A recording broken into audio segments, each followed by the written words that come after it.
রান্নাটা আমার হয়ে এসেছে। এরপর আমি জিরে ভাজা গুঁড়ো দিব সামান্য একটু, এভাবে নামিয়ে ফেলবো। আপনারা বাসায় একবার হলে এভাবে ট্রাই করবেন, জাস্ট অসাধারণ স্বাদ, চেটেপুটে খাওয়ার মতো একটা তরকারি। বাই। বিসমিল্লাহির রহমানির রহিম। আমার ইউটিউব চ্যানেল আরিশা কিচেন থেকে বলছি। আজ আমি রান্না করব বেগুন, ফুলকপি, আলু সিদ্ধ করে শোলে মাছ দিয়ে ঝোল। আমার নতুন নতুন ভিডিও পেতে সাবস্ক্রাইব করে চ্যানেলটির পাশে থাকুন এবং দেখতে থাকুন। প্যানেতে আমি তেল দিয়েছি, এখন আমি পেঁয়াজ কুচি দিব।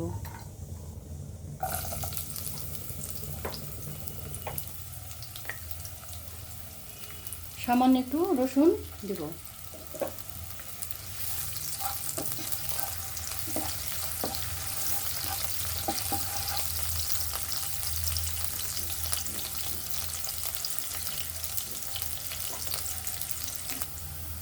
এরপর আমি মাছটা ঢেলে দেব।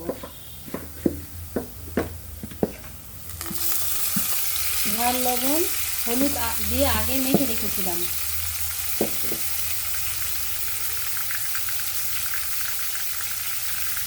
বাটা মশলা দিলাম।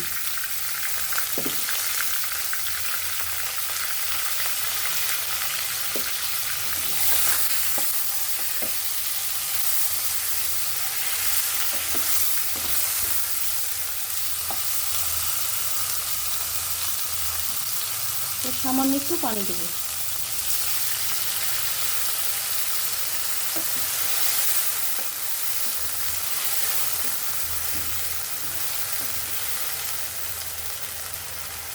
মাছটা আমি উঠায় নিয়েছি। এরপর আমি বেগুন ও ফুলকপি ভেজে নিয়েছি আগে, এরপর এটা আমি ঢেলে দেব।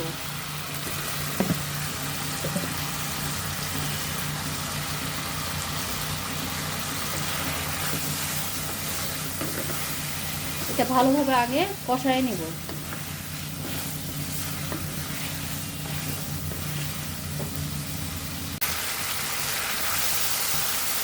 এরপর আমি আলু সিদ্ধটা ঢেলে দেব।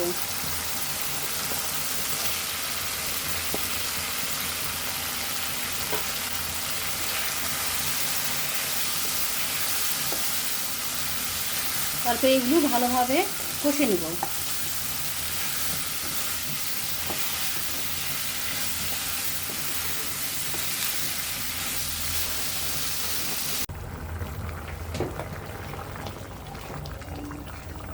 এভাবে আমি অনেকক্ষণ ধরে ধীরে ধীরে কষে নেব।